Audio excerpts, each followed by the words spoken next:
Imagine feeling so excited that your heart races, your smile won't stop, and you just want to share your happiness with everyone.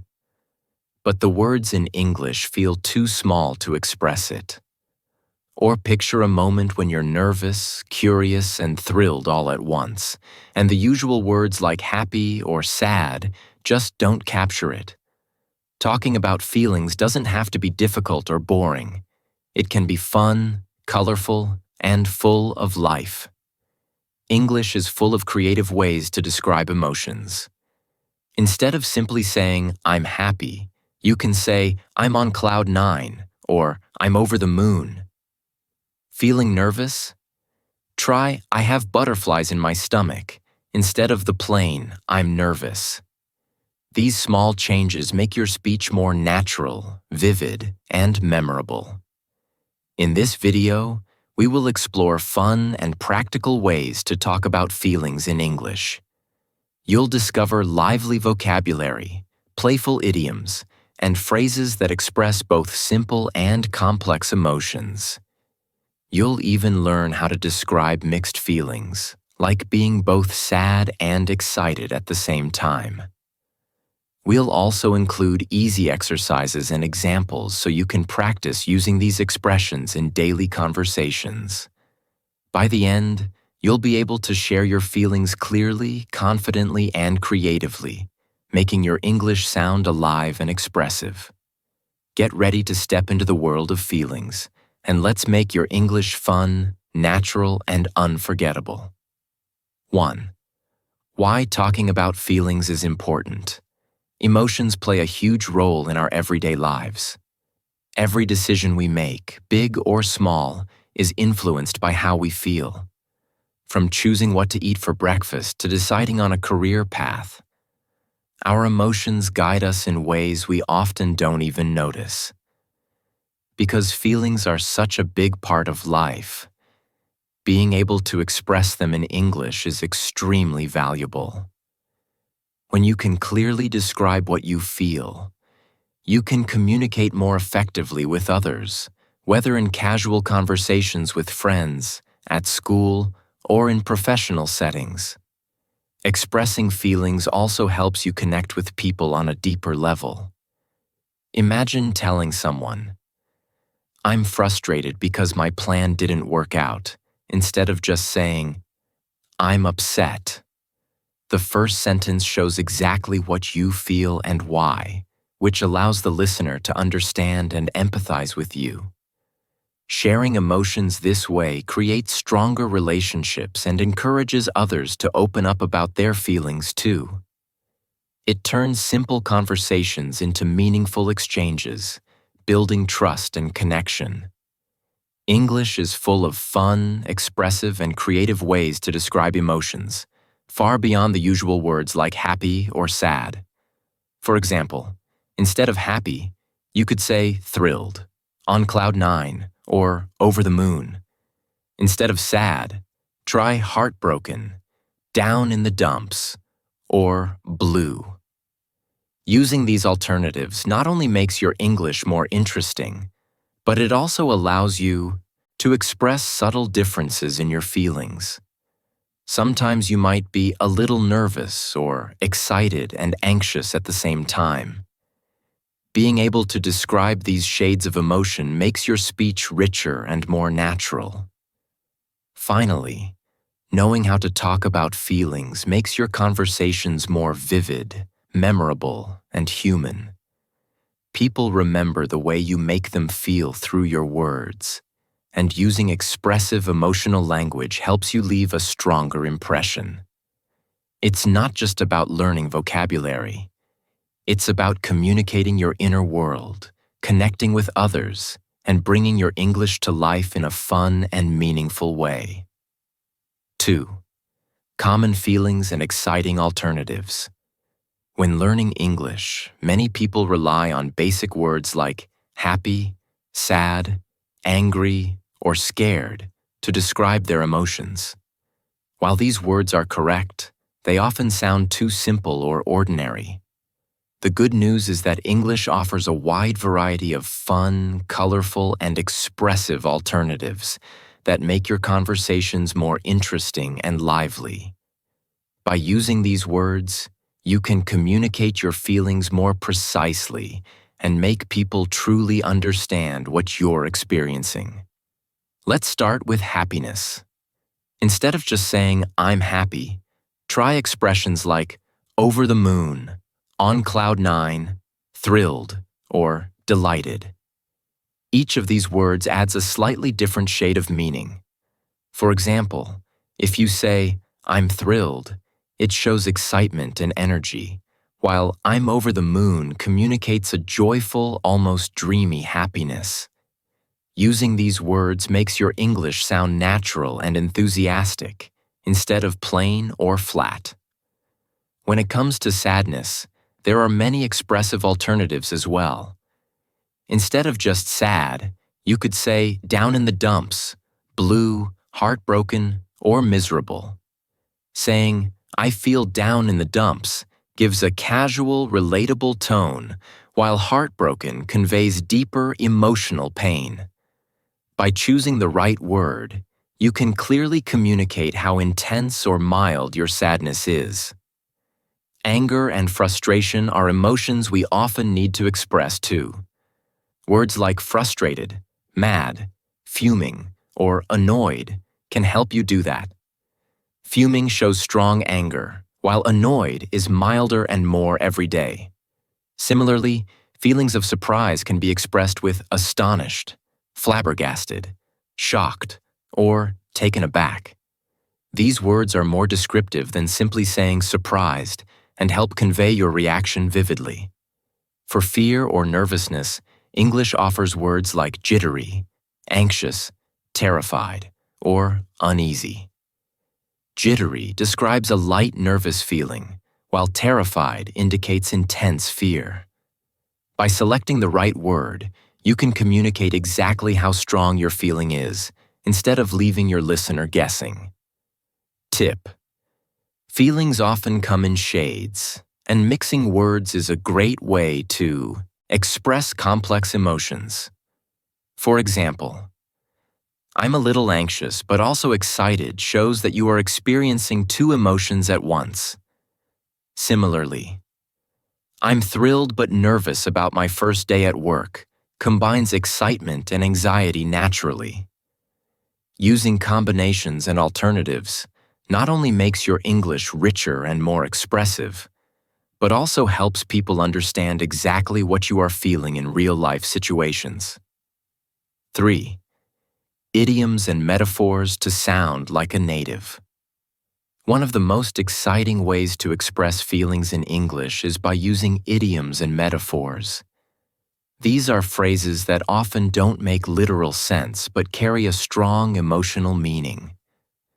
Native speakers use them all the time, and learning them can make your English sound much more natural, colorful, and engaging.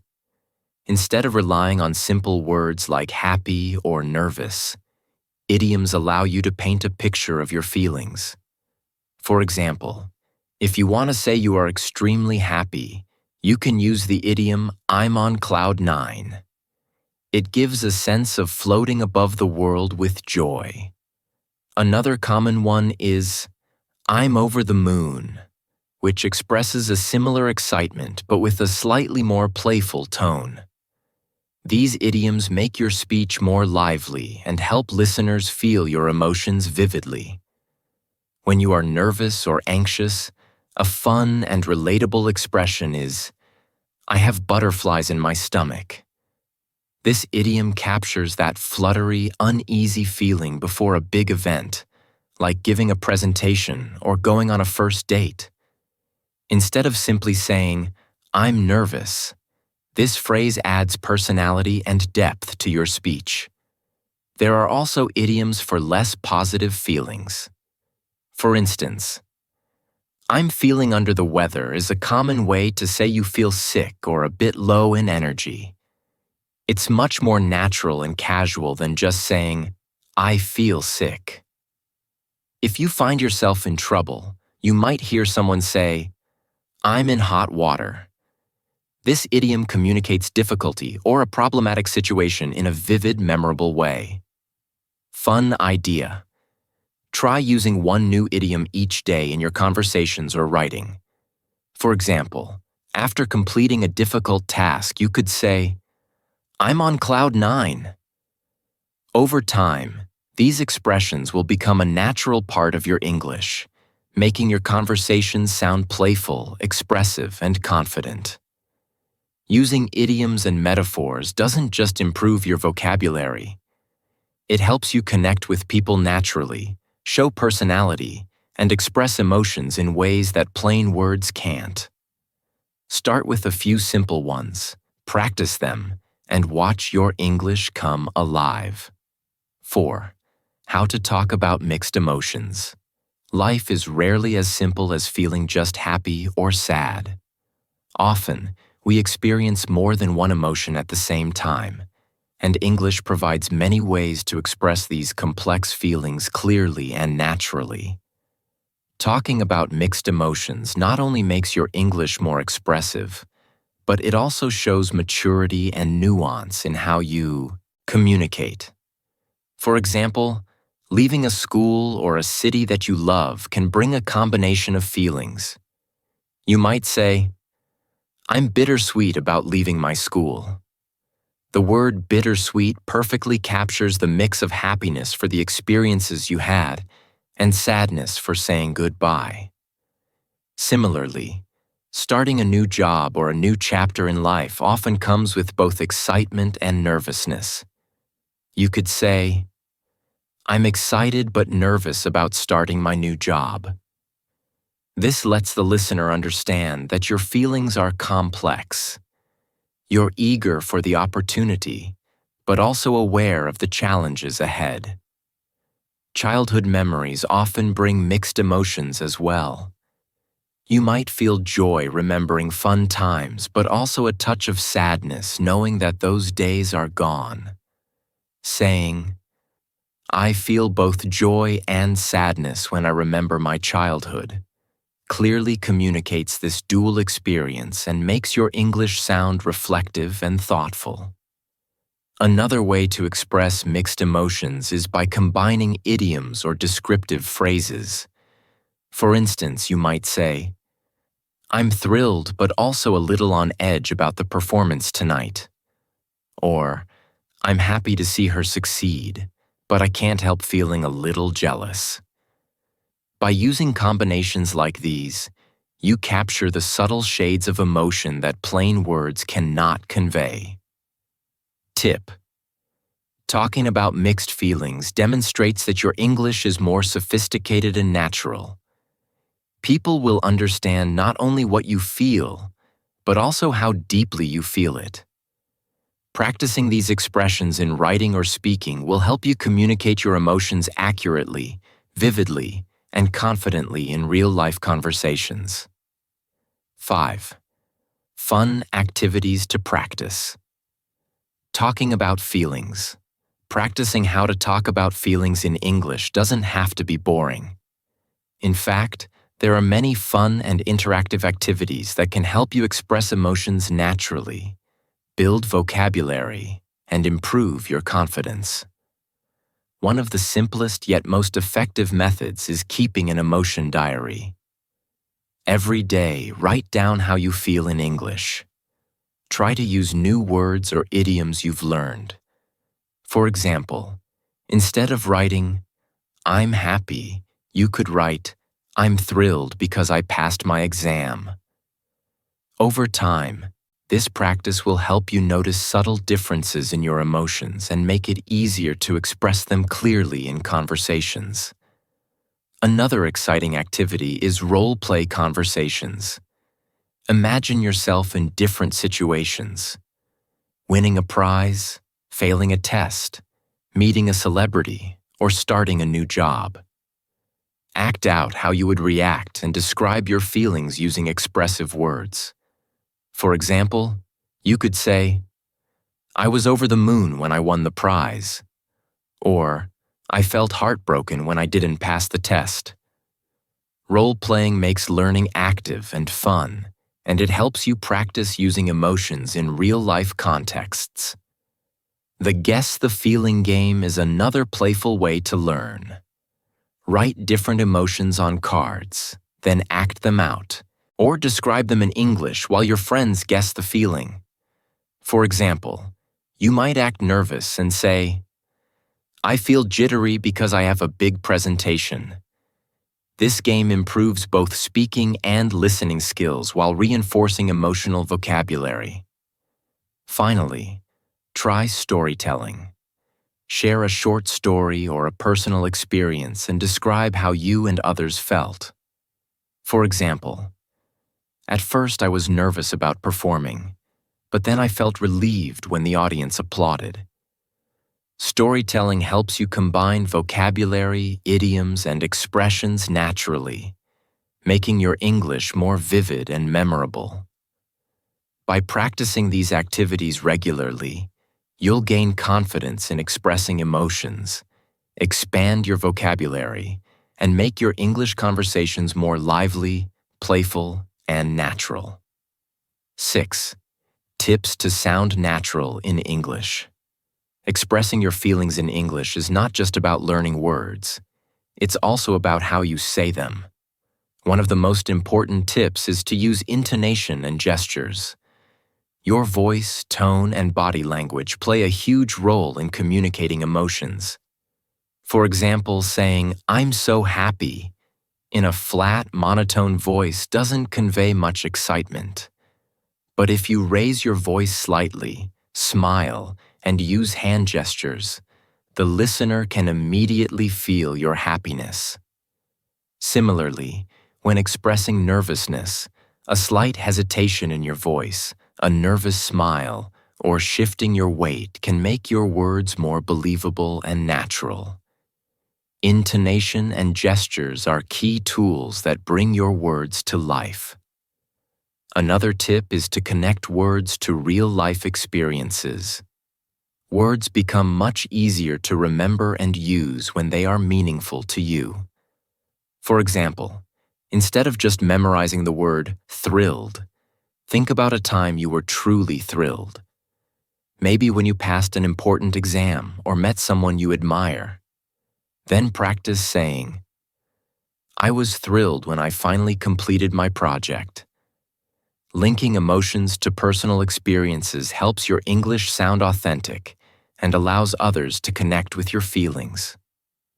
It's also helpful to mix simple and advanced words. Using only basic words like happy or sad can sound flat, while using only advanced idioms can feel forced. The secret is to combine them naturally. For example, you can say, "I'm happy. Actually, I'm over the moon because I got the job." This combination emphasizes your feelings and makes your English sound richer and more expressive. Finally, make a habit of asking questions about feelings when talking with others. This encourages conversation and shows empathy. For example, you can ask, "How did you feel when you moved to a new city?" Or, "Were you nervous before your performance?" Asking questions not only helps you practice English, but it also allows you to understand other people's emotions and respond appropriately. By using intonation and gestures, connecting words to your experiences, mixing simple and advanced vocabulary, and asking thoughtful questions, your English will become more natural, lively, and expressive. These techniques will help you communicate feelings clearly and make your conversations memorable and engaging. 7. Extra fun phrases for daily use. Learning new vocabulary is important, but using fun, expressive phrases can make your English conversations much more engaging and natural.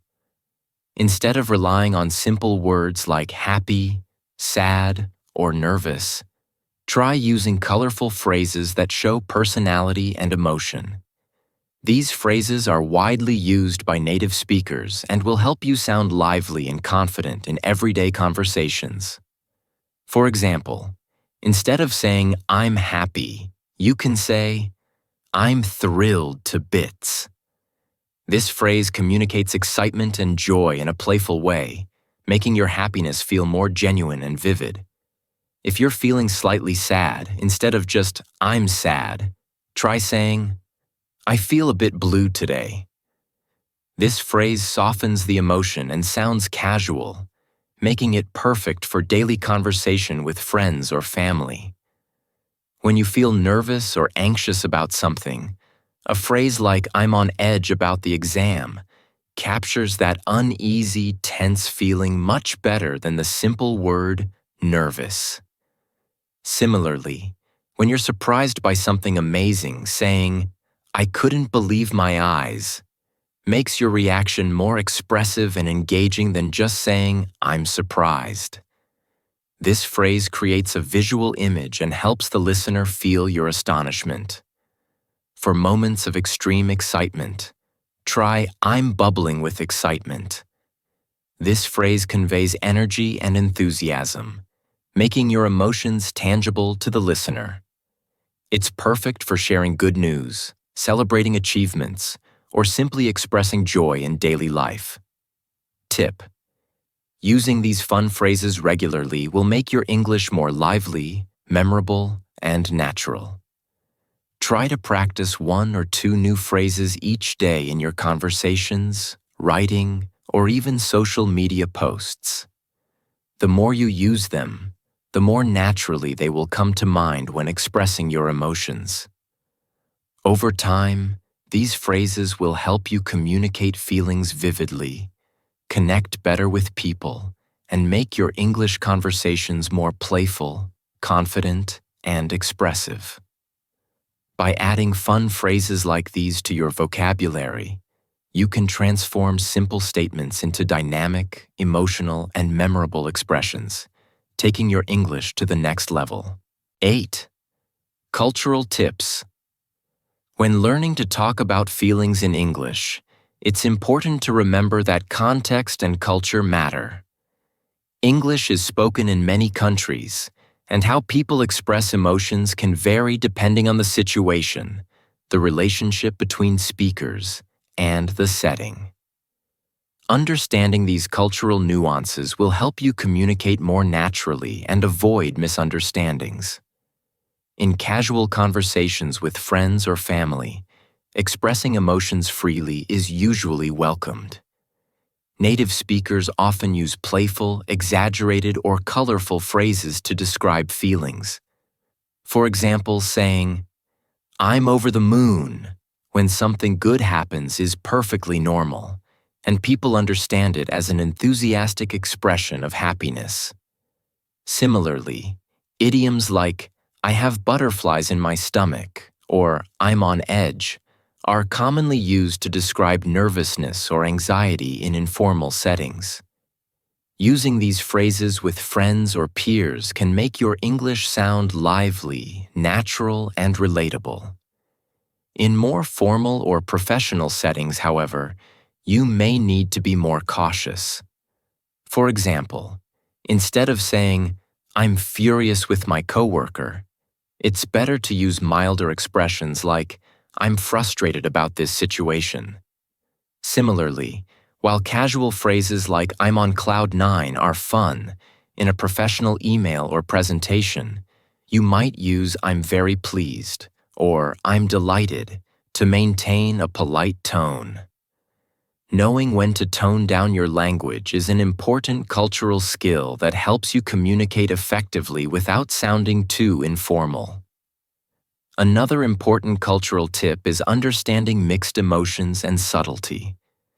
In English, people often express feelings indirectly or with nuance, especially when discussing sensitive topics. For example, instead of directly saying, I'm upset with you, a native speaker might say, I feel a bit disappointed, or I'm concerned about this. Learning to recognize and use subtle expressions shows emotional intelligence and cultural awareness. Tip: observe how native speakers express their emotions in movies, podcasts, or conversations. Notice when they exaggerate for fun, when they tone down feelings in professional settings, and how they use idioms naturally. Practicing these cultural nuances will make your English sound more authentic, expressive, and appropriate for different situations. By combining vocabulary, idioms, and cultural awareness, you'll be able to communicate feelings clearly, confidently, and respectfully. 9. Final thoughts. Talking about feelings in English is not just a skill, it's fun, practical, and empowering. Being able to describe your emotions clearly allows you to connect with others, share your experiences, and express yourself more confidently. The more you practice, the easier and more natural it becomes. At first, it may feel challenging to find the right words, idioms, or phrases to express exactly what you feel. But remember, every effort counts. Mistakes are not failures. They are opportunities to learn, grow, and improve your English. Each time you try, you are building your confidence and enhancing your ability to communicate authentically. To make your English more expressive, start by incorporating idioms, metaphors, colorful adjectives, and everyday phrases into your conversations. For instance, instead of just saying, "I'm happy," try, "I'm over the moon," or "I'm bubbling with excitement." These small changes make your speech more lively and engaging. Using descriptive language allows people to visualize and feel your emotions, creating a deeper connection in both casual and formal conversations. Over time, these phrases will become second nature, and you'll notice a significant improvement in how naturally you can talk about your feelings. Practical daily exercises can make this learning process both effective and enjoyable. Keep an emotion diary, play vocabulary games, or practice storytelling with friends. Role-play scenarios, guess the feeling games, and regular use of idioms will help you internalize emotional expressions while making the process playful and memorable. The key is to make expressing your feelings a habit rather than a chore. Most importantly, enjoy the process. Expressing emotions in English is not just about vocabulary. It's about sharing a part of yourself with others.